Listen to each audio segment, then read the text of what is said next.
అపోస్తలుడైన పౌలు గారు రోమాలో ఉన్నటువంటి సంఘమునకు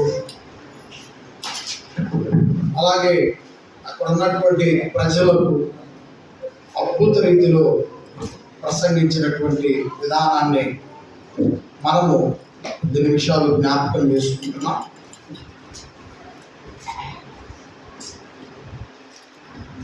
చెప్పాను కదా, ఈ అధ్యాయము చెప్పేటప్పుడు బోధిస్తుంది పౌలు గారు, వింటుంది సంఘం. ఈరోజు సంఘమా ఆ రోజు సంఘమా? పౌలు గారు జీవిస్తున్నప్పుడు ఉన్నటువంటి సంఘం. ఇప్పుడు ఈరోజు కూడుకున్నటువంటి సంఘం ఏం చేస్తున్నారు? ఈరోజు ఉన్న సంఘం ఏం చేస్తున్నారు? పరిశీలన చేస్తున్నారు. అంటే మనం ఏది పాటించాలి, మనం ఏది పాటించకూడదు. పౌలు గారు ఏది పాటించమని ఆ రోజు ఉన్న సంఘానికి బోధించారు, ఏది పాటించకూడదని ఆ రోజు సంఘానికి బోధించారు. అంటే పౌలు గారు పాటించమన్నది మనం ఇప్పుడు ఈరోజు పరిశీలన చేస్తున్న సంఘం తీసుకోవాలి. పౌలు గారు ఆ రోజు సంఘానికి వద్దని చెప్పింది, ఈ రోజు ఉన్న సంఘం వద్దని మానుకోవాలి. పరిశీలన చేసేవాడు పని. 7వ వచనం, కాబట్టి ఏమందుము ధర్మశాస్త్రము పాపమాయన. ధర్మశాస్త్రం, మనం ధర్మశాస్త్రం గురించి బోధించుకుంటూ వస్తున్నాం కదా, ఇది పాపమే కాదు. దేవుడు వాళ్ళకు ఒక కట్టడిగా, ఆజ్ఞలుగా, వాళ్ళు నియంత్రణలో జీవించడం కోసం దేవుడు వారికి ఆ ధర్మశాస్త్రాన్ని ఇచ్చాడు. అంతేగాని అది పాపమని కాదు. మరి ధర్మశాస్త్రాన్ని మనం ఇప్పుడు ఎందుకు వెంబడించాల్సిన పని లేదు అని అనుకుంటున్నామంటే, యేసుక్రీస్తు వచ్చారు. యేసుక్రీస్తు వారు వచ్చి పూర్తిగా ఆ ధర్మశాస్త్రంలో ఏవైతే దేవుడు ఇచ్చాడో వాటిని ఒక్కొక్కటి నెరవేర్చాడు. తన కుమారుడి ద్వారా ధర్మశాస్త్రంలో ఉన్నటువంటివన్నీ కూడా యేసుక్రీస్తు ద్వారా తండ్రి నెరవేర్చాడు. ఇప్పుడు క్రీస్తున్నాడు మన జీవితం. మనలో క్రీస్తు సారూప్యం రావాలి. అంటే మన రూపంలో ఎవరు కనిపించాలి? క్రీస్తు కనిపించాలి. అలా మార్చాడు దేవుడు. కనుక పాపం అనడానికి కరెక్ట్ కాదు. దేవుడిచ్చిందే ధర్మశాస్త్రం, కానీ కుమారుడి ద్వారా అనగా మన ప్రభువైన యేసుక్రీస్తు ద్వారా ఆ ధర్మశాస్త్రాన్ని నెరవేర్చుకుంటా వచ్చాడు. ధర్మశాస్త్రాన్ని క్రీస్తు నెరవేర్చాడు. క్రీస్తే మన జీవితంలో నిలిచిపోయేటట్లు తండ్రి సహాయం చేశాడు. కాబట్టి ప్రియులారా, మనము ఆ విధంగా అర్థం చేసుకోవాలి. ధర్మశాస్త్రము వలనే కానీ పాపమనగా ఎటుదో నాకు తెలియకపోదు, ఆశింపవద్దని ధర్మశాస్త్రము చెప్పిన ఎడల దురాశ అయినా ఎటుదో నాకు తెలియకపోయాడు. చూడండి, ఆయన ఏమని బోధిస్తున్నాడు? ఆశింపవద్దని ఎవరు చెప్పారు? ఎక్కడ చెప్పాడు ఆయన? ధర్మశాస్త్రంలో చెప్పాడు. ఏమని? 10 ఆజ్ఞలలో ఒక ఆజ్ఞ, నీ పొరుగువాని దేనిది ఆశింపకూడదని నిర్మాకాండం 20 అధ్యాయంలో మనం చదువుతాం. అంటే దేవుడు ఆశింపవద్దని అప్పుడు చెప్పాడు, కానీ నాకు తెలియలేదు, ఆ వివరణ నాకు తెలియలేదు అంటున్నాడు పౌలు గారు. సంఘానికి అదే నేర్పిస్తున్నాడు. ఆశింపవద్దని ధర్మశాస్త్రము చెప్పని ఎడల దురాశ అయినా ఎట్టిదో నాకు తెలియకపోదు. చూడండి, కాబట్టి అట్లా మనము ఆయన పూర్వం చెప్పినటువంటి సంగతుల నుంచి తీసుకుని వచ్చి నేర్పిస్తారు. అలాగే ఇప్పుడు 8వ వచనం, అయితే పాపము ఆజ్ఞను హేతువు చేసుకొని సకల విధములైన దురాశలను నా యందు పుట్టించెను. అంటున్నారా, సకల విధములైన దురాశలను నా యందు పుట్టించను. సకల విధములైనటువంటి దురాశలు ఈ లోకంలో ఉన్నాయి, అవి నాలో కూడా పుట్టాయి. చూడండి ఎంత వివరంగా చెప్తున్నాడు ఆయన. దైవజనుడు అపోస్తలుడైన పౌలు గారు దైవజనుడు సకల విధములైన దురాశలు నాలో పుట్టాయి, నాలోనే ఉన్నాయి అని అంటే ఒకప్పుడు ఆ దురాశల వలన గుర్రాలెక్కాను, ఆ దురాశల వలన అధికారం అనేటువంటి ఒక దురాశల వలన నేను చెడ్డవాడిగా ఉన్నాను. ఎప్పుడైతే యేసుక్రీస్తు యొక్క అడుగుజాడలోనికి వచ్చానో అప్పుడు నాలో ఉన్నటువంటి దురాశలను యేసు చంపేశాడు. చూడండి, ధర్మశాస్త్రంలో ఉన్నప్పుడు అధికార ఆకాంక్ష, ఇంకా రకరకాలైనటువంటి కోరికలు అతనిలో పెట్టిరేగిపోతా ఉన్నాయి. కానీ ఎప్పుడైతే యేసులోనికి వచ్చాడో, యేసు అసలు ఏ విధమైన దురాశ కూడా నీలో ఉండటానికి లేదు అని నన్ను ఆయన శిలువ రక్తముతో శుద్ధి చేశారు, బాగు చేశారు. అంటే ఒకప్పుడు మనము ఈ ఈ ఈ ఈ దేవుని ఇంటిలోనికి రాకముందు అవతల ఉన్నప్పుడు అనేక దురాశలు మన జీవితాల్లో పొంగి పొర్లుతాయి. కానీ దేవుని ఇంటిలోనికి వచ్చిన తర్వాత యేసు రక్తముతో ఆ లోకములో పొంగి పొర్లినటువంటి దురాశలను యేసు రక్తముతో కడిగి వేసుకోవాలి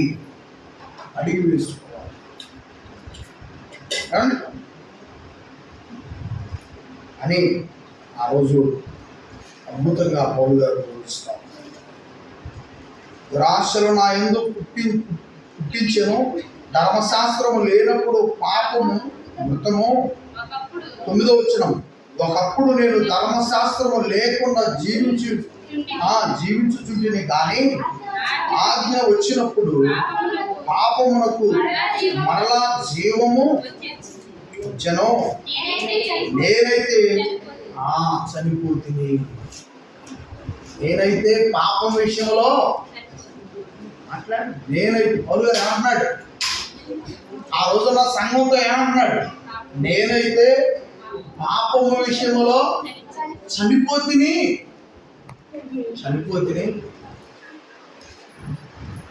ఎలా చనిపోయాడు? మరి చనిపోతే మరి ఈ బోధ ఎలా చేశాడు ఆయన? ఏంటి, ఎలా చనిపోయాడు అని అంటే, ఒకప్పుడు లోకంలో ఉన్నాడు, ధర్మశాస్త్రానికి భక్తుడిగా ఉన్నాడు. అప్పుడు ఏం చేశాడు ఆయన? బాగా మనకి అర్థమైపోయే ఒక సన్నివేశం ఏంటంటే, క్రైస్తవులను క్రీస్తు నమ్మిన వాళ్ళని ఏం చేశాడు? జుట్టు పట్టుకొని బట్టలు పట్టుకొని రోడ్డు మీద ఈడ్చుకుంటా పోయే వాళ్ళని ఆయన దగ్గర కొరడా తీసుకొని ఆయనకు రప్పొచ్చేదా కొట్టేవాడు. జాతకనాలి. ఇప్పుడేమన్నాడు, యేసులోనికి వచ్చాను కదా, నా జీవితం ఏమైపోయింది, నేను ఆ కొరడాలు తీసుకొని కొట్టే స్థితి నుంచి నేను చచ్చిపోయాను. నాలందరూ బాగుంటుంది, చాలా అద్భుతంగా అవసరమైనటువంటి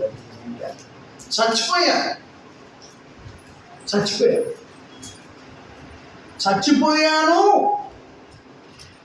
ఇప్పుడు ఆయన జీవితం ఎలా ఉంది? యేసే దేవుడు, యేసు క్రీస్తే దేవుని కుమారుడు. ఒకప్పుడు ఆ మాట అన్నవాళ్ళను కొట్టాడు, ఇప్పుడు ఆయన అంటున్నాడు యేసే దేవుని కుమారుడు అని చెప్తుంటే వెనక మారలా. ఒకప్పుడు ఆయనలో ఉన్న రోషం ఉండి ఆయన కొట్టాడు కదా, పౌలు గారు కొట్టాడు కదా, ఇప్పుడు మారిన వాళ్ళు చాలా మంది ఉన్నారు. అప్పుడు ముఖమ్మడిగా ఆయన మీదకి వచ్చి గుల్లబడిశారు, కొట్టి సోయి లేకుండా పడిపోతే మన ఊరు చివర ఉంటుంది కదండి, మన ఊరికి చివర ఉంది కదా, ఆయన ఎలాగైతే ప్రజలను లాక్కొని వెళ్ళారో అదే మాదిరిగా పౌలు గారిని సోదరుడికి చచ్చిపోయాడు అనుకొని ఊరు చివరికి వీడ్చుకొని పోయి అడుగులు పెడితే ఆ రక్తం మీద ఏగలు ఆయన నోడిచి వచ్చిన రక్తం ఎండిపోయింది. మళ్ళీ అప్పటికి ఎక్కడో మన ఊపిరి మధ్య మళ్ళీ ఊపిరి పీల్చుకొని దేవుడు ఇచ్చిన ఆయుష్ని తీసుకొని అమ్మో నేను పట్టబడ్డానని మళ్ళీ ఆ నొప్పులతో లేచి మరలా ఆ నొప్పులతో ఆ బాధతో మరలా గ్రామంలోకి వచ్చాడు. మరలా గ్రామంలోకి వచ్చి అదే ప్లేస్లో నిలబడి యేసే దేవుని కుమారుడు యేసు క్రీస్తు మన రక్షకుడు, మన పాపాలు ఆయన ద్వారానే పోతాయి. నువ్వు పొడేలు పిల్లను పోయటం వల్ల గొవ్వ పిల్లను పోయటం వల్ల ఏమి పోవు పాపాలు, యేసు రక్తం వల్లనే పాపాలు పోతుంది. రక్తం కారిపోతుంటే అలా యేసుని ప్రకటించారు. ఇప్పుడు ఏ విషయంలో చచ్చిపోయాడో మరి మీరు పరిశీలన చేస్తున్నారు కదా. మరి పౌలు గారు ఏ విషయంలో నేను చచ్చిపోయానని చెప్పాడో మరి మీరు ఒక మాట చెప్పగలుగుతారా? పాత జీవితం. ఆయన పాత జీవితంలో ఏవేవి చేశాడో అవి దేవునికి నచ్చనివి ఏవేవి ఉన్నాయో ఆ బ్రతుకంతటిలో ఏమైపోయాడంట? చచ్చిపోయాను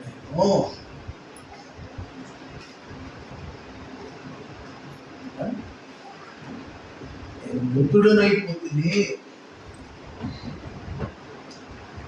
యేసు క్రీస్తులోనే జీవిస్తాం.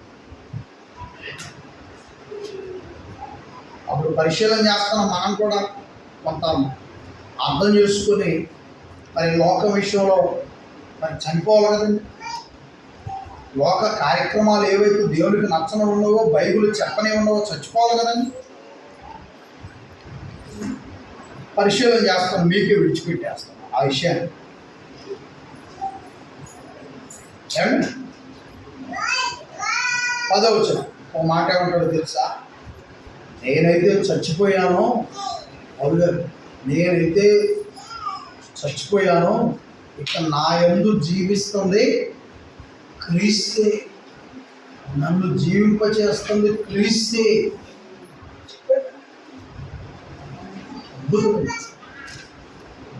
మనం కూడా మరి ఆ భక్తుడు అంత గొప్పగా జీవిస్తే మనం కూడా భక్తులమే కదా. మనం కూడా ఆయనలాగే మనుషులమే కదా. మనం కూడా ఆయన సపరేటే కాదు. ఆయన నీల నాల ఆయన కూడా జీవించాడు కొంతకాలం ఈ భూమి మీద. ఆయన అంత అద్భుతంగా జీవించినప్పుడు మనము కొంతమేర కన్నా జీవించాలి కదా. లేదు లేదు నేను కూడా ఆయనలో అద్భుతంగా జీవిస్తానంటే ఇంకా మంచిది కదా, చాలా బాగా జీవించవచ్చు కదా. సరే అప్పుడు జీవార్థమైన ఆజ్ఞ నాకు మరణార్థమైనట్టు కనబడెను. 11 వచ్చినమ్మా. ఏలయనగా పాపము ఆజ్ఞను యేసు చేసుకుని నన్ను మోసపుచ్చి దాని చేత నన్ను చంపాను. చూడండి, ఇవన్నీ కూడా చేయకూడనటువంటి దేవుడికి నచ్చనివి ఏవైతే పౌలు గారు చేశాడో ఆ రోజు వాటి వివరాలు చెప్పుకొస్తున్నాడు. ఇప్పుడు ఈరోజు కూడా చాలా మన జీవితాల్లో చేయకూడని ఉంటాయి. వాటిని ఒకప్పుడు వదిలిపెట్టామని తీర్మానం తీసుకున్నాం, కానీ ఇంకా కొనసాగుతున్నాయి అనుకోండి. అవి ఇంకా కొనసాగుతున్నప్పుడు ఏం చేయాలి? పౌలు గారి లాగా మనము కూడా మంచి తీర్మానానికి రావాలి. తీర్మానానికి రమ్మనే సంఘానికి ఆ రోజు బోధిస్తా ఉన్నాడు. 10వ వచనం.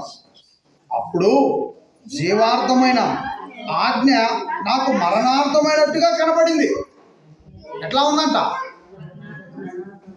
అసలు ఆ ఆజ్ఞ ఎలాంటిదంట? కానీ ఈయనకి ఎలా కనపడదంట?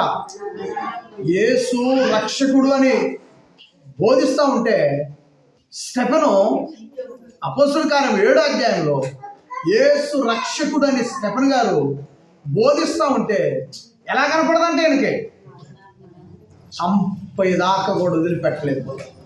రాళ్ళు వేసి కొట్టిన వాళ్ళలో ఆ రోజు సౌలుగా ఉంది ఆయన పేరు. ఆయన కూడా సాక్ష్యం, మరణార్థం యేసు పేరెత్తితే చంపాలి. అలాగే ఈరోజు లోకంలో అనేకమైనటువంటి అలవాట్లు, ఈరోజు లోకంలో అనేకమైనటువంటివి విడిచిపెట్టినవి మనలో ఉంటే, నువ్వు జీవార్థమైన మార్గంలోకి వచ్చావు కదా. జీవార్థమైన మార్గంలోకి వచ్చినప్పుడు ఇంకా మరణార్థమైనటువంటి బ్రతుకులో ఎందుకు కొనసాగుతున్నారు అని పౌలు గారు ఆ రోజున్న సంఘాన్ని బోధిస్తా ఉన్నాడు, హెచ్చరిస్తా ఉన్నాడు. బోధ ద్వారా హెచ్చరించాడు. నీవు జీవార్థమైన మార్గం కావాలని వచ్చావు కదా, ఆ మార్గం పరలోకానికి సంబంధించింది కదా. అప్పుడు పరలోకానికి సంబంధించిన యేసు క్రీస్తు మార్గంలోనికి వచ్చినప్పుడు ఈ లోక మరణార్థమైనటువంటి అంశాలు, లోక సంబంధమైన మరణార్థమైనటువంటి వార్తలు ఇంకా నీలో నాలో ఎందుకు జీవింపజేస్తున్నారు? వాటిని జీవింపనివ్వకూడదు మనలో.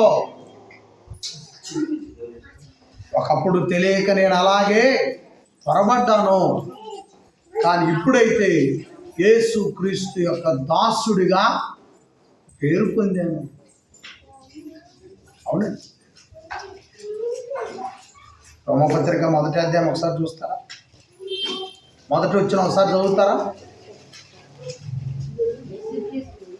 యేసు క్రీస్తు దాసుడును అపోస్తలుడుగా ఉండుటకు పిలువబడిన వాడను, దేవుని స్వార్థ నిమిత్తము ప్రత్యేకింపబడిన వాడనైనా పౌలు రోమాలో ఉన్న దేవుని ప్రియులందరికీ, అనగా పరిశుద్ధులుగా ఉండుటకు పిలువబడిన వారికి శుభమని చెప్పి రాయునదే.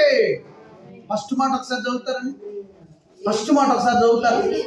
యేసు క్రీస్తు దాసుడును. చాలు చాలమ్మా, చాలు. ఏమని చెప్పుకుంటున్నాడు?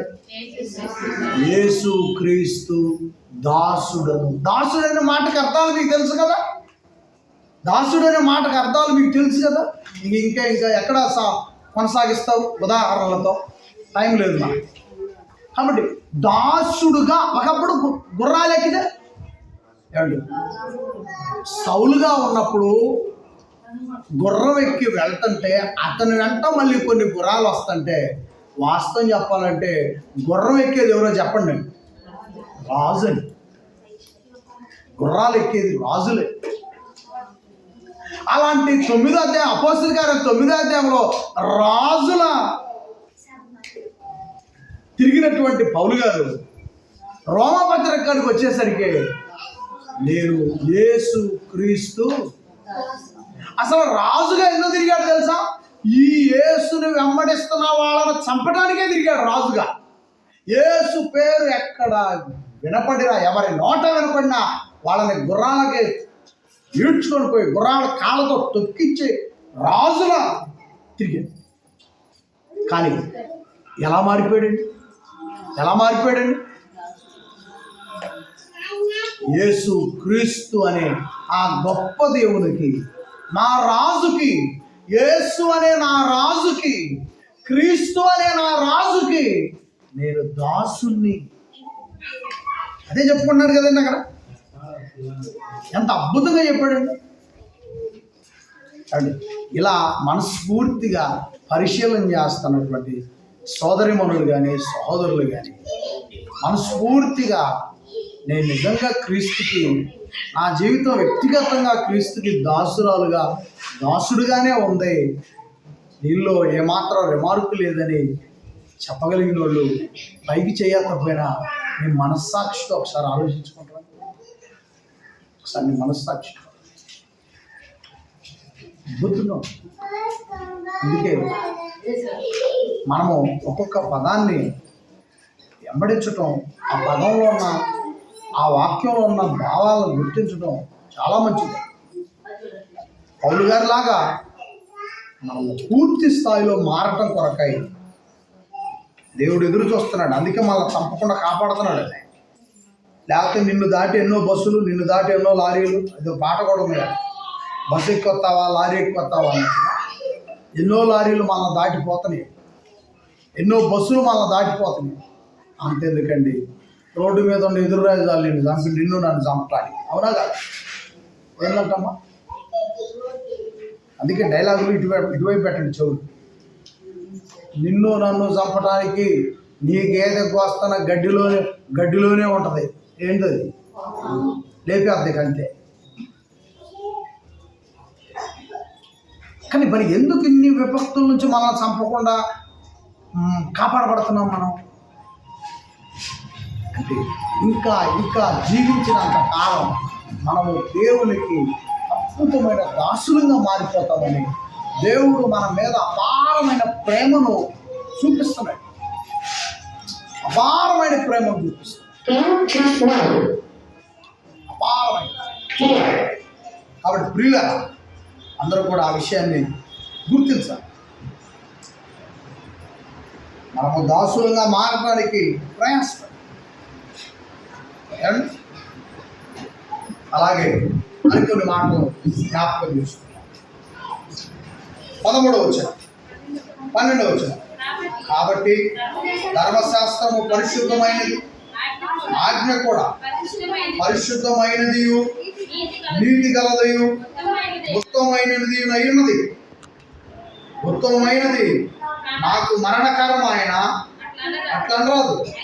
అయితే పాపము ఉత్తమమైన దాని మూలముగా నాకు మరణము కలుగు చేయొచ్చు. పాపమైనట్టుగా అగపడు నిమిత్తము, అనగా పాపము ఆజ్ఞ మూలముగా అత్యధిక పాపము నిమిత్తము అది నాకు మరణకారమాయను. చూడండి, పాపము వలన వచ్చు జీతం ఏందట? మాట్లాడాలని అందరూ ఏమా? పాపం వలన వచ్చు జీతం ఏందంట? మరణం. కాబట్టి పాపము మరణమును తీసుకొస్తాడు. కాబట్టి ఆ మరణమును తీసుకొచ్చే పాపములు ఎందుకు మనం జీవించుతాం అని పౌలు గారు ఆ రోజున సంఘాన్ని నిలదీస్తూ వాళ్ళు హెచ్చరిస్తున్నాడు. పాపము మీ సంఘంలోనికి పాపము తెచ్చుకోవటం వలన మరణమే కదా వస్తుంది. కాబట్టి మీకు జీవాంతమైన ఫలములు ఎక్కడి నుంచి వస్తాయి? కాబట్టి నా ప్రియ సంఘ సభ్యులారా, పాపం వలన ఏ విధమైనటువంటి ఉపయోగం లేదు అని పౌలు గారు ఆ రోజున్న సంఘానికి అద్భుతంగా బోధిస్తూ ఉన్నాడు. 14వ వచనం, ధర్మశాస్త్రము ఆత్మ సంబంధమైనదని ఎరుగుదు. అయితే నేను పాపమునకు అమ్మబడి శరీర సంబంధమై ఉన్నాను. ఏలైనగా నేను చేయనది ఎరుగను, నేను నిశ్చయించినది చేయక ద్వేషించబడినది అది చేయించిన. శరీర సంబంధంగా నేను ఏం చేస్తున్నా? దేవుడు ద్వేషించిన దాన్నే నా జీవితంలో కొనసాగిస్తాను. దేవుడు ఏదైతే వద్దన్నాడో, దేవుడు ఏది చేయకూడదని చెప్పాడో అదే నా బ్రతుకులో కొనసాగిస్తున్నాం, నీ బ్రతుకులో కొనసాగిస్తున్నాం. అప్పుడు అది చాలా చాలా తప్పని పౌలు గారు వివరించారు. ఒకప్పుడు నేను కొనసాగించాను, ఈరోజు నేను దానిలో అంటున్నాడు పౌలు గారు. ఇప్పుడు ఒకప్పుడు నేను చేసినదే మీరు చేస్తున్నారు. నేను విడిచిపెట్టాను, మీరు కూడా విడిచిపెట్టాలి. యేసుకు ప్రియమైన దాసులుగా ఉండాలి అంటే విడిచిపెట్టాలి. ఇప్పుడు గ్రామంలోనే ఎవరైనా ఏ అలవాటు లేనటువంటి ఒక మహిళ ఉన్నా, లేదా ఒక సోదరుడు ఉన్నా గ్రామంలో, అతని దగ్గరికి తాగి ఇంకొకటి వెళ్తున్నాడు అనుకోండి, ఇంకొక వ్యక్తి ఏం చేస్తాడు? రైట్, అసలు ఆయన దగ్గరికి ఎంత బాగా తాగి వెళ్తున్నావు పక్కవో అంటారా లేదు? ఆమె దగ్గరికి ఎంత బాగా వెళ్తున్నారు తాగి, మీరు పక్కబడి మీరు వెళ్ళండి, మీరు అంటారా గౌరవం. అలాంటప్పుడు యేసుకి దాసుడుగా ఉండాలన్నంత ఆశ మీలో ఉన్నప్పుడు మరి లోకములో ఉన్నవన్నీ పెట్టుకొని ఆ మనిషి అయితే కనపడుతున్నాడు, యేసు అయితే కనపడలేదనా? లేదు లేదు పిల్లరా, కళ్ళు ఈ లోకంలో కళ్ళు తెరవగానే ఈ లోకం ఉందని తెలుస్తుంది, కళ్ళు మొయ్యగానే మరో లోకం ఉందని పరిచయము అవుద్ది. ఆ లోకం అక్కడ కనపడతాడు యేసు. ఇప్పుడు డైరెక్ట్గా మనం యేసుని చూడలేం, ఈ కళ్ళు మొయ్యగానే చూస్తాం మనం. యేసు ఏర్పాటు చేసిన స్థలం, యేసుని వెంబడిస్తూ ఇంకా పాపంలో జీవించిన వాళ్ళు వెళ్ళిపోయే స్థలం, ఇవన్నీ ఘోరమైన పరిస్థితులు. ప్రేమ ద్వారా బాగ మండుతున్న ఒక ఘోరమైన గుండం ఉంది, అది కళ్ళు మొయ్యగానే కనపడుతుంది. ఇప్పుడు ఉదయాన్నే కళ్ళు తెరవగానే ఏ పోయి కనపడుతుంది? ఉదయాన్నే కళ్ళు తెరవగానే ఏ పోయి కనపడుద్ది? నీ భార్య కానీ మీ అమ్మ కానీ అన్నం ఉడకడానికి, కూర ఉడకడానికి ముట్టించిన పొయ్యి కనపడుతుంది కళ్ళు తెరవగానే. కానీ అసలు శాశ్వతంగా మరణం అనే పేరుతో ఈ కళ్ళు పోయిగానే అసలు ఎవరు ముట్టించని పొయ్యి కనపడుతుంది. భయంకరమైంది, అది ఎవరు ముట్టించలేరు. అది దేవుడు ఏర్పాటు చేశాడు. దేవుడు ఏర్పాటు చేశాడు. పాపములో జీవించి, పాపములో మరణించి, పాపములోనే వాళ్ళ జీవితాలను కొనసాగించేటువంటి వారి కొరకై దేవుడు పెట్టిన భయంకరమైనటువంటి గుండం అది. దానిలోనికి మనం వెళ్ళటం అనేది దేవునికి ఎంత మాత్రం ఇష్టమో, తన పిల్లలైన మనము అటువైపు వెళ్ళటం ఆయనకి ఇష్టం లేదు. ఆయన మన కొరకై ఏర్పాటు చేశాడు. ఆ స్థలమే నెమ్మది కలిగిన పరదేశ్. అక్కడికి వెళ్ళాలి.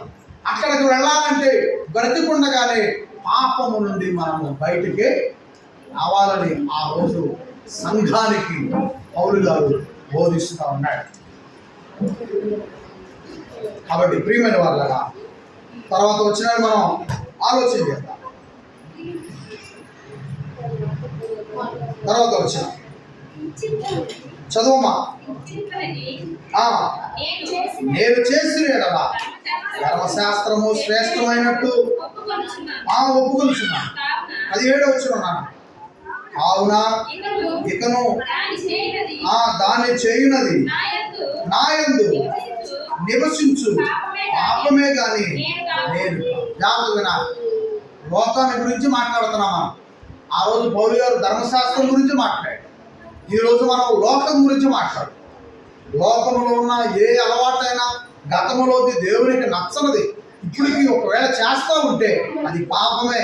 మరి బాప్తిస్మం పొందాం కదండి, ఆదివారం ప్రభు శరీరమును తీసుకొని వచ్చున్నాము కదండి. ఏమని చెప్పాడు పౌలు గారు? నీవు ప్రభు శరీరమును తీసుకొని ఆయన రక్తమును త్రాగుతూ ఇంకా నువ్వు లోక సంబంధంగానే జీవిస్తూ ఉంటే, ఇంకా ఆయన శరీరము తీసుకున్నా ఆయన రక్తము తాగినా ఇంకా పాపం ఎక్కువైపోతుంది. మనమేమని ప్రార్థన చేస్తున్నాం? దేవా, ఈ సందాయ అత్తన్నా ఆ శరీరం తీసుకోండి. వ్యాపారం దేవా, ఈ సందాయ ఆస్తన ఆ శరీరం తీసుకుంటాం. నన్ను కాపాడు, నా పిల్లల్ని కాపాడు, అందరిని కాపాడమని, నన్ను అభివృద్ధి చేయమంది మనం అడుగుతున్నాం. కానీ దేవుడు నిన్ను గురించి, నన్ను గురించి ఆయన దృష్టిలో ఎలాంటి నిర్ణయం కలిగి ఉన్నాడు అన్నది మన ప్రవర్తన మీద ఆధారపడి. కాబట్టి ఏవైతే పాత విషయాలు ఉన్నాయో ఆ పాత విషయాలు ఇప్పటికీ ఇంకా మన లోపల కోడి కుంపటి మీద కూర్చుంటుంది చూడండి. ఆ కోడి కుంపటి మీద కూర్చున్న తన పిల్లలకు జీవం పోయడానికి కూర్చుంటుంది. కానీ నీరు హృదయంలో లోకం అనే కుంపటి మీద ఈ పాపం కూర్చుంటే నిన్ను నరకానికి తీసుకువెళ్ళడానికి మరి ప్రయోజనం ఉంది మనకి? ఏం ప్రయోజనం లేదుగా. అందుకని లోకము మనకు పాపము, దాని జోలికి మనము 18 వచ్చినాం. నా యందు అనగా నా శరీరమందు మంచిది ఏది నివసింపదని నేను ఎరుగుదును. ఏమండి జాగ్రత్త వినాల. నా శరీరమందు మంచిది ఏది నివసింపదని నేను ఎరుగుదును. ఏమండి శరీరం, నా శరీరం మంచిదాన్ని ఉంచుకోవడానికి ఇష్టపడుతుందా? అంటే ఇంకా బాగా చెప్పాలంటే ఇక్కడ పప్పు నెయ్యి ఉంచాం, ఇక్కడ మటను చికెన్ ఉంచాం. ఇక్కడ ఉన్న వాళ్ళందరూ ఎటువైపు వెళ్తారో చెప్పండి.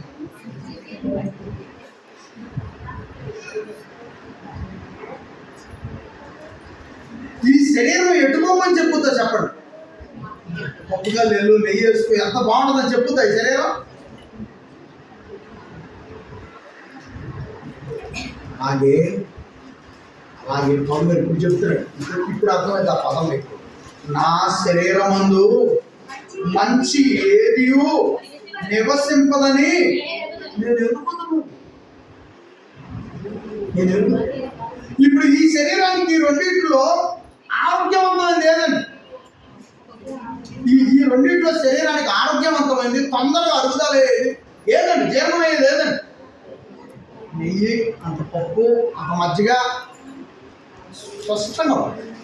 కానీ ఇవి తొందరగా అరుగుతాయి. ఆ మటను నూనె వస్తువు డాల్డా పోసి నూనెలో పోసి మసాలా వేసి ఇవి ఆరోగ్యానికి హానికరం. డాక్టర్ చెప్పేది కూడా అదే, మసాలా తినబాకండి. నా కాళ్ళు నొప్పులండి మసాలా తినబాకు, నా నడువులు నొప్పులండి మసాలా తినబాకు, నా తలకాయ నొప్పి రేతి నిద్ర పడదు తినబాకు. మాంసపు ఆహారాలు పొట్ట ఉగ్గుతుందండి. మాంసపు ఆహారాలు అలాగే ఈ శరీరం పౌలు నా శరీరమందు ఏదైనా మంచి నివసించుద్దా? ఈ శరీరంలో ఏది మంచి అనేది ఉండదు ప్రేమ. ఎందుకంటే ఇది ఘోరమైంది, ఇది సామాన్యమైనది కాదు. అద్దం ముందు చూసుకోవడానికి మాత్రం ఇలా పనికొద్దండి. అద్దం ముందు చూసుకోవడానికి పనికొద్దాయి. మగాళ్ళు అయితే ఈ చొక్కా వేసిన తర్వాత మాకు ఒక బన్నీ అనేది ఒకటి ఉంటుంది. ఆ బన్నీ ఆడు కూడా మాకు తగ్గట్టు తయారు చేసాడు బన్నీ. ఈ కట్టు నేనేం చేశానంటే, వాళ్ళు వీళ్ళు వస్తున్నారు పద్దాకలు నేను ఇంట్లో ఈ చొక్కా వేసుకొని ఉండలేకపోతే మా ఇంటికి ప్లాస్టిక్ లేదు ఒక్క తీసుకుంది అడవిలో ఉన్నట్టే అని చెప్పి నేనేం చేశానంటే, ఒక రోజు వెళ్ళి ఇక్కడ కొంచెం చొక్కాలాగానే ఉంటుంది పూల పన్నీ. ఆ పన్నీ ఎవరు వేసుకుంటారు చెప్పరే? ముసలి ప్లేస్. నేను అవి కొనుక్కొచ్చుకుని నాకు తెల్లారు ఏం చేశానంటే ఇక ఆ పన్నీరు వేసుకున్నాను. ఇగో ఈ సాగులు చూసి ఎందుకు ముసలాడు బల్లీలు తెచ్చుకున్నాను. ముసలాడు అలా ఆ బల్లీలు తెచ్చుకునేది అనబాకు. వాళ్ళు వీళ్ళు వస్తున్నారు ప్రతిసారి ఎవరైనా వస్తున్నారు ఇంటి గురించి చొక్కా వేసుకుంటారు. ఆ బాధ నాకు ఇదెందుకో బన్నీ నిండు కూడా కండ వేసుకుంటే సరిపోతలే ఇది తెచ్చుకున్నాను. చూడండి ఆ బన్నీలు ఎవరైనా ఇష్టపడతారని కట్టు అర్థం కడిగింది. మీ గురించి కాదు, నేను మాస్టర్ అయ్యి అర్థం. ఈ శరీరం ఏమైనా తగ్గింపులు రానివ్వదండి. ఈ శరీరం ఏమైనా తగ్గింపులు కానీ మంచితనాన్ని కానీ రానివ్వదండి. శరీరం గురించి మాట్లాడతారు పౌలు గారు. ఏమైనా మంచితనం ఉంటే గుర్రాలు పట్టుకొని ఈడ్చుకోపోతాడా జనాలు? ఇద్దరు ఆడగుతుల్ని గుర్రాలను కట్టుకొని ఈడ్చుకోపోతాడు. ఏమన్నా మంచితనం ఈ శరీరంలో ఉంటే గుర్రాలతో తొక్కిస్తాడు. కాబట్టి ఈ శరీరం ఏ కాలిక లోక సంబంధమైనటువంటి వాటిని నింపుకుంటది, వాటిని ఐసుకాంతం అలా ఆహ్వానించుకుంటుంది. అదే పౌలు. కాబట్టి మనము శరీరానుసారులుగా కాకుండా ఆత్మానుసారంగా కానీ మనం మారితే, అంటే ఇదే శరీరం ఉంటుంది కానీ ఇదే శరీరంలోనికి ఎవరు రావాలంట? ఆత్మానుసారమైన జీవితం రావాలి. అప్పుడు ఇదే శరీరం దేవునికి మహిమ కార్యాలు జరిగిస్తుంది, దేవునికి ఘనత కలిగే కార్యాలు జరిగిస్తుంది ఈ శరీరం. అప్పుడు ప్రియులరా, మగవాళ్ళైనా ఆడవాళ్ళైనా ఈ శరీరం చూసుకొని మనం మురిసిపోతాం. అందుకే పాట కూడా ఉందండి, అందమా మురిసిపోకే అనే పాటను మీరు యూట్యూబ్లో కొట్టుకొని సెట్ చేసుకుని ఇంటికి వెళ్ళి ఆ పాటను వినాలని మీకు తెలియజేస్తాం. చిన్నమ్మాయి కూడా ఆ పాట పాడింది ఒకసారి స్వప్న. అందమా మురిసిపోకే, అందమా మెరిసిపోకేనే పాట. మీరు తప్పకుండా వినండి, ఇంటికి వెళ్తా ఏమంటే చివరి ముగింపు మాటలోకి వచ్చాను. శరీరమందు మనము శరీరం గురించి ఆలోచించే ముందుగా ఒకసారి గలతీ పత్రికలోకి వస్తారని అన్న. గలతీ పత్రికను ఒకసారి చూస్తారు, 5వ అధ్యాయము. ఇక్కడ శరీర కార్యములు, ఆత్మ ఫలములు రెండు స్పష్టంగా ఉన్నాయి. 19వ వచనం, శరీర కార్యములు స్పష్టమైనవి, అవి ఏమనగా శరీర కార్యములు. నా శరీరమందు మంచి ఏదైనా నివసించుద్దా అంటే ఎలా నివసిస్తుంది? ఈ శరీరం దేన్ని ఆహ్వానిస్తుంది? చదవండి ఇప్పుడు. అవి ఏమనగా జారత్వము నివసింపజేస్తుంది శరీరం, అపవిత్రత ఈ శరీరం నివసింపజేస్తుంది, కామతత్వం ఈ శరీరం నివసింపజేస్తుంది, విగ్రహారాధన ఈ శరీరం నివసింపజేస్తుంది, అభిచారం ఈ శరీరంలో ఉంటుంది, ద్వేషము ఈ శరీరంలో ఉంటుంది, కలహములు ఈ శరీరంలో ఉంటవి, మత్సరములు ఈ శరీరంలో ఉంటవి, క్రోధములు ఈ శరీరంలో ఉంటవి, కక్షలు ఈ శరీరంలో ఉంటవి, వేదములు ఈ శరీరంలో ఉంటవి, విమతములు ఈ శరీరంలో ఉంటవి, అసూయలు ఈ శరీరంలో ఉంటవి, మతతలు ఈ శరీరంలో ఉంటవి, అల్లరితో కూడిన ఆటపాటలు మొదలైనవి. వీటన్నిటి గురించి ఇవన్నీ శరీరంలో ఉండేది. అప్పుడు మంచి ఎలా చేయనిస్తే? ఇన్ని ఉన్నప్పుడు మంచి జరగనిస్తాయి.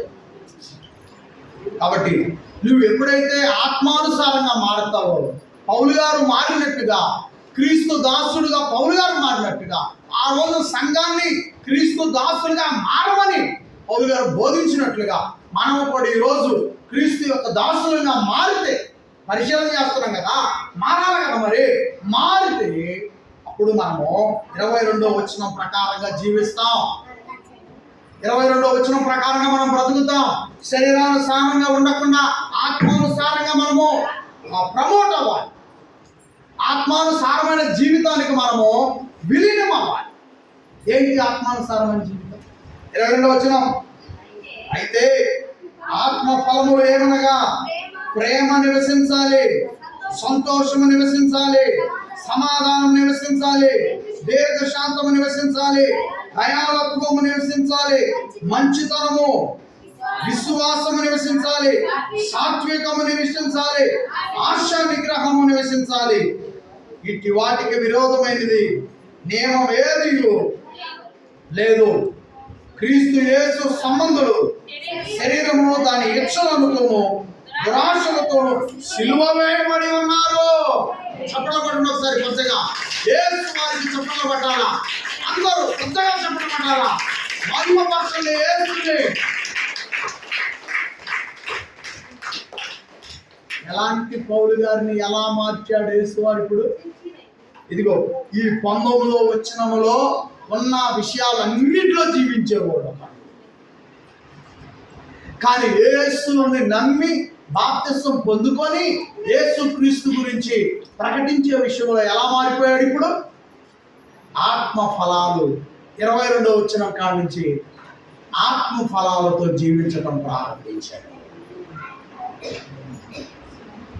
కాబట్టి ఒకప్పుడు నా శరీరం అందు ఏ మంచి లేదు, అలాగని మీ శరీరంలో కూడా ఏ మంచి ఉండదు. మంచోడు కాదనలో ఎక్కువ శాతం మగాళ్ళను చూపిస్తారు. ఒక ఆడపిల్ల గదిలి మా ఆయన మంచోడు కాదండి, మా మామ కూడా మంచోడు కాదండి వీళ్ళు చెప్తారు. మరి ఆడపిల్లలు శరీరం ఆడపిల్లలకే ఉందా మగాళ్ళకే ఉందా? అందరికీ ఉంది శరీరం. కాబట్టి వాస్తవం చెప్పాలంటే పాత లోక జీవితంలో ఉన్నప్పుడు ఎవరు మంచోడు కాదు. ఎప్పుడైతే యేసుకు అనుకూలంగా దాసురాలుగా దాసుడుగా జీవిస్తావో అప్పుడు మనం మంచివాళ్ళం అవుతాం. అవతల వాళ్ళకి ఒకవేళ మనం నచ్చకపోవచ్చు, కానీ యేసు మంచివాళ్ళగా ఖచ్చితంగా. వాళ్ళ సమాజం నీ మంచితనాన్ని మెచ్చుకోకపోవచ్చు, కానీ యేసు ఖచ్చితంగా నీ మంచితనాన్ని మెచ్చుకో. మరి పౌలు గారిని చాలామంది మెచ్చుకోకే కదండి కొట్టింది. మారిన తర్వాత మెచ్చుకోకే కదా ఆయన జైల్లో పెట్టించారు, మెచ్చుకోకే కదా ఆయన మీద కుట్రాలు దాచారు. అయినా సరే యేసు మెచ్చుకున్నాడు. యేసు మెచ్చుకున్నాడు. అలాగే మనం నిజంగా ఆత్మఫలంగా ఆత్మీయ జీవితం మనం మారితే మనం ఇంట్లో అత్తగా నచ్చకపోవచ్చు, మామకు నచ్చకపోవచ్చు, మన చుట్టూ ఉన్న వాళ్ళకి నచ్చకపోవచ్చు, నీ వదినకు నచ్చకపోవచ్చు, నీ అన్నకి నచ్చకపోవచ్చు, నీ చుట్టూ ఉన్న వాళ్ళకి కూడా నచ్చకపోవచ్చు. కానీ నువ్వు ఆత్మఫలంగా ఆత్మీయ జీవితం ప్రకారంగా నీ శరీరాన్ని అదుపులో ఉంచుకొని జీవించు. యేసుకి దాసురాలుగా, యేసుకి దాసుడుగా అమ్మంట. పౌలు గారు చెప్పిన మాటలు అమ్మంట. ఏమండి చివరి ముగింపు మాటలు మరి ఒక 5 నిమిషాల్లో చివరి మాటలు వెళ్తాను. జాగ్రత్త వినాలి విషయాలు. ఏమో చూద్దాం. 18 వచ్చింది. మేలైనది కోరిక నాకు మేలైనది చేయబోయిన కోరిక నాలో కలుగుతున్నది కానీ దానిని చేయుటకు నాకు కలగట్లేదు. చూడండి, మేలైనది చేయవలననే కోరిక నాకు కలుగుతున్నది కానీ దానిని చేయుట నాకు కలుగుతుంది. అంటే ఆశ అయితే ఉంది. అమ్మకి రావాలంటే ఇది మనందరి జీవితంలో జరిగేది.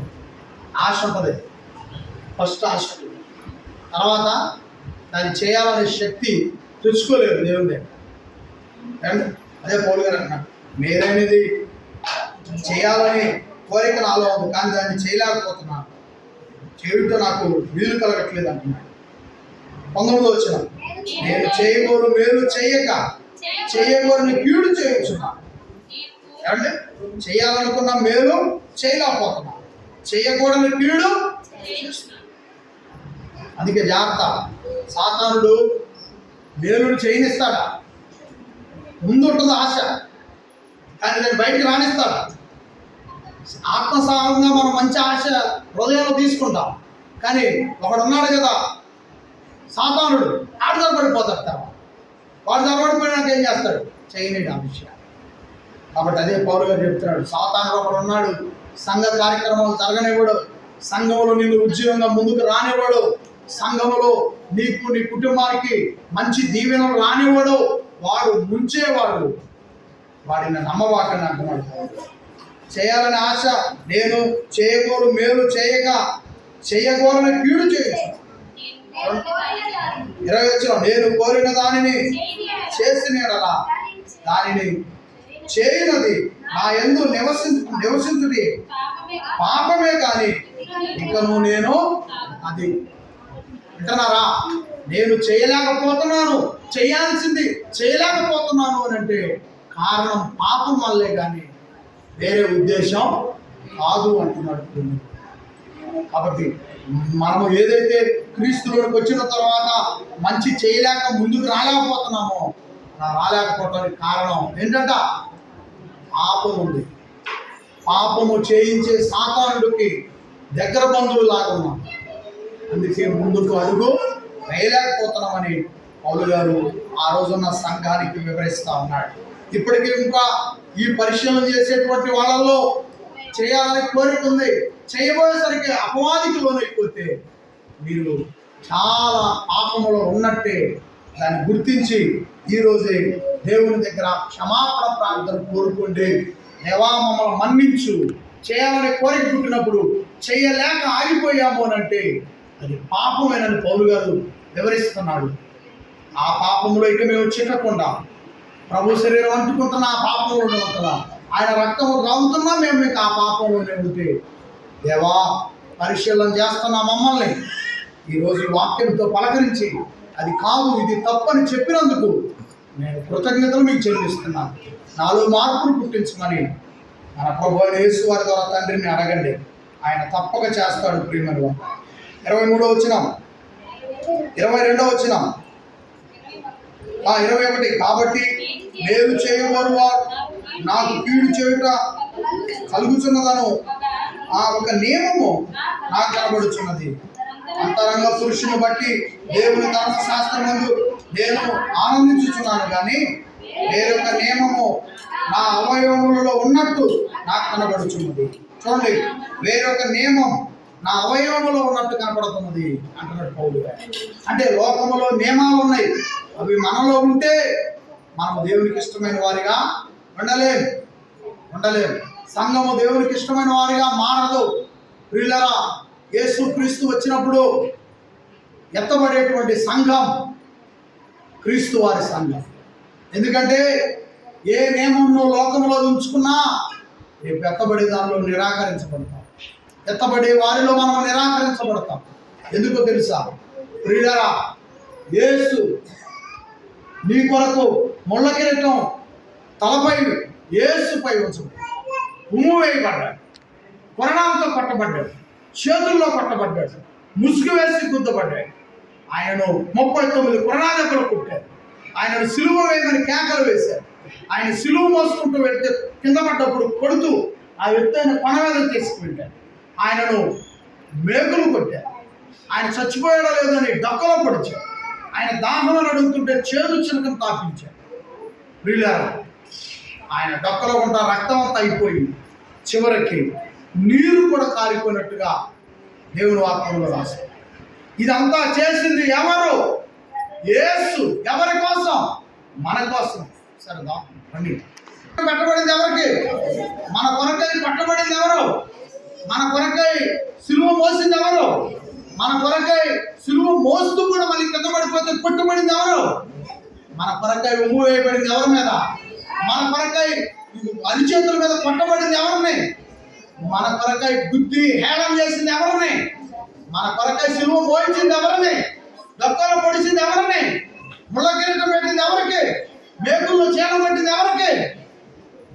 డక్కలో పొడిచి ముళ్ళ కిరీటం పెట్టి చివరికి ప్రాణాలు ఇచ్చింది ఎవరు? మన కోసం యేసు.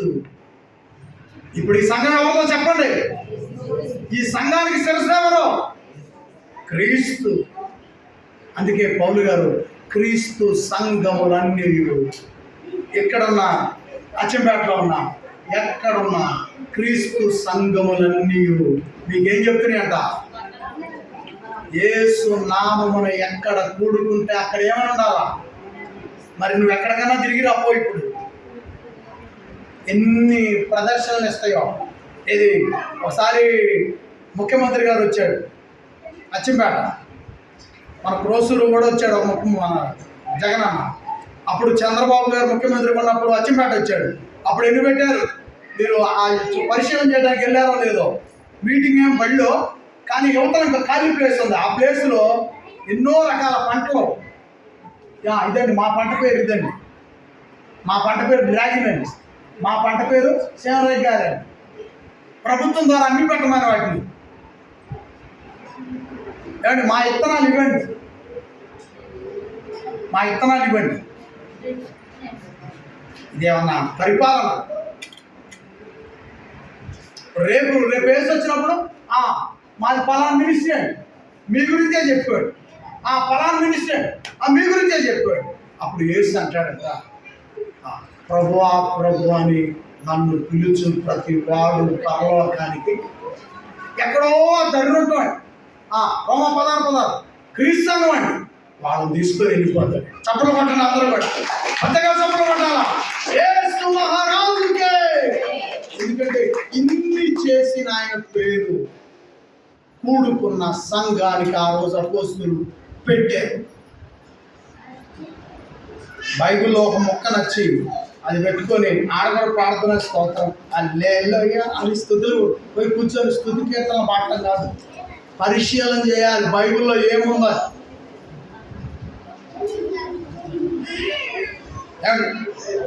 చదువుమా, తర్వాత వచ్చిన చదువుమా. ఎన్నో వచ్చిన? 23 వచ్చిన. వేరొక నియమము నా అవయవములలో ఉన్నట్టు నాకు కనబడుతున్నది, అది నా మనస్సునందు ఉన్న ధర్మశాస్త్రంలో పోరాడుచు నా అవయవములో ఉన్న పాపమునకు చెరపట్టబడి లోపడుచున్నది. అయ్యా నేను ఎంత దౌర్భాగ్యుడనో. చూడండి ఏమంటున్నాడు ఆయన. కాబట్టి మరణమునకు లోనగు శరీరము నుండి నన్ను ఎవరు విడిపించును? మన ప్రభు. చూడండి ఎవరు విడిపించేది? ఆధారం ఎవరు? ఇన్ని పాపాల్లో నుంచి మనల్ని విడిపించగలిగిన దేవుడు ఎవరు? మన ప్రభు. 25 మన ప్రభు అయిన యేసుక్రీస్తు ద్వారా దేవునికి కృతజ్ఞతాస్తుతులు చెల్లించుచున్నాను. కాగా మనస్సు విషయంలో నేను దైవ వివేకమునకు శరీర విషయంలో పాప నియమమునకు దాసుడునై ఉన్నాను. ఏమండి, దాసుడునై ఉన్నాను. ఎవరు మనల్ని రక్షించగలడు? మన ప్రభు అయినా యేసు రక్షిస్తాడు. అందుకే రక్షించే మన ప్రభు అయిన యేసు క్రీస్తుని బట్టి మన తండ్రి అయిన దేవునికి ఏం చెల్లించాలంట? మన ప్రభు అయిన యేసు క్రీస్తు ద్వారా దేవునికి కృతజ్ఞతాస్తుతులు స్తోత్రములు చెల్లించుచున్నాను. ఆమేన్ చెప్పండి. యేసు అపోస్తులకు అప్పగించిన బోధ ప్రకారంగా యేసు క్రీస్తు అపోస్తులకు బోధ అప్పగించాడు. ఆ బోధ ప్రకారంగా బ్రతికితేనే, ఆ బోధ ప్రకారంగా చెప్పేవాళ్ళు యూట్యూబ్లో 25% మాత్రమే ఉంది. ఆ 25% ఉన్న వాళ్ళ బోధలు ఎదుకండి, మంచి చెప్పేవాళ్ళ ప్రసంగాలు వినండి. లేదంటే మన జీసస్ ఫ్రెండ్స్ అనే గ్రూప్ ఉంది, ఆ గ్రూప్లో నేను అప్లోడ్ చేస్తాను, వినండి. నువ్వు దిండు నెత్తి కింద పెట్టి యూట్యూబ్ పెట్టడంలోనే మ్యూజిక్ కూడా అతను పనే ఉందని వినబాకు అండి. నాశనానికి నడిపించేవాడు ఎక్కడ ఉంటాడంట? మధురంగా మాట చెబుతాడు. సామెతల గ్రంథం 5వ అధ్యాయం పౌలు సొలొమోను గారు రాస్తాడు, జారాశ్రీ పెదవుల నుండి నూనెకారులు తేనెకారులు. అంటే మనుషులను చెడగొట్టే స్త్రీ అంట, ఆ స్త్రీ మాటలంట, మగాళ్ళని చెడగొట్టే ఆ స్త్రీ మాటలంట, ఆడవాళ్ళని చెడగొట్టే ఆ మగాడి మాటలంట నూనె కంటే నునుపులో. ఇవాళ క్రైస్తవ్యాన్ని చెడగొట్టేవాళ్ళు, నమ్మిన నన్ను తప్పుదోవ పట్టించేవాళ్ళు, నూనె పోసుకున్నటువంటి మాటలు చెప్పేవాళ్ళు, తేనె పోసుకునే మాటలు చెప్పేవాళ్ళు ఎక్కువైపోయారు. అపోస్తుల బోధ, యేసు అప్పగించిన బోధ ఎప్పుడో పక్కకెళ్ళిపోయింది. ఆయన మాటలే చెప్తున్నాం మేమని ఆ మాటలోనే కొన్ని తీసుకొని కొన్ని తీయటి పదాలు ఉపయోగిస్తున్నాం. అందుకే నా కుమారుడా నా ఉపదేశమును ఆలకించుమని సొలొమోను గారు రాశాడు. నా కుమారుడా, నా కుమార్తె నా ఉపదేశాన్ని ఆలకించు, ఎటు పడితే అటు పోబాకు. నీకంటూ ఒక కుటుంబం, నీకంటూ ఒక ఏర్పాటు ఉంది, అక్కడే తలదాసుకో. రుసుల వైపు వెళ్ళబాకు, సంతోషాల వైపు వెళ్ళబాకు. నీకున్న కాడే ఆత్మఫలాలు ఫలించు. ఎంత బాగా చెప్పాడు. ఇదే మన కుటుంబం, ఇది దేవుని కుటుంబం. ఇక్కడ ఫలించలేదు నీవు, ఎక్కడికి పోయినా ఫలించు. ఏమండి, కాబట్టి ఆ రోజు సంఘానికి ఆయన బోధించాడు. సంఘం అంతా విన్నారు. ఈరోజు ఇక్కడ ఉన్నటువంటి ప్రజలని మనం పరిశీలన చేశాం. మరలా ఇంటికి వెళ్ళి పరిశీలన చేయండి. ఒకసారి నాది వాట్సాప్ నెంబర్ అందరూ కూడా మీ సెల్లులో ఫీడ్ చేసుకోండి. చాలామందికి నా నెంబర్ లేదు, వాట్సాప్ నెంబర్. ఇప్పుడు ఎప్పుడు మాట్లాడే నెంబరే ఉంటుంది. వాట్సాప్ నెంబర్ వేసుకోండి, 8501886102. ఈ నెంబర్ని మీరు ఫీడ్ చేసుకుంటే మంచి మెసేజ్, నువ్వు ఆశీర్వదించబడే మెసేజ్. ఇంకా అసలు ఈ ప్రసంగాన్ని విను, నేను బోధించిన ఈ ప్రసంగాన్ని విను, అద్భుతంగా ఫలిస్తాను. నేను అద్భుతంగా అపోస్తుల బోధన నేను వినే ఫలిస్తున్నా. నా నుంచి వచ్చిన ఒక కొమ్మ కూడా ఫలించాలని నేను ఆశపడుతున్నా. దేవుడి మాటల్ని మీ అందరి పరిశీలన జీవితంలో ఫలింపు చేయగలరు. ఆమె లేచి నిలబడతాం. లేచి నిలబడి విజ్ఞాపన ప్రార్థన చేద్దాం. అందరూ లేచి నిలబడండి. సోదరులు ఒక్క నిమిషం విజ్ఞాపన ప్రార్థన. ప్రభు శరీరము రక్తము కొరకై విజ్ఞాపన ప్రార్థన చేస్తారు. ఒక నిమిషం వాళ్ళు ప్రార్థన చేసిన తర్వాత సహోదరి మరులు మీరు కూడా ఒక నిమిషం ప్రార్థన చేసుకోండి. అందరూ కూడా తల వంచి ప్రార్థనలో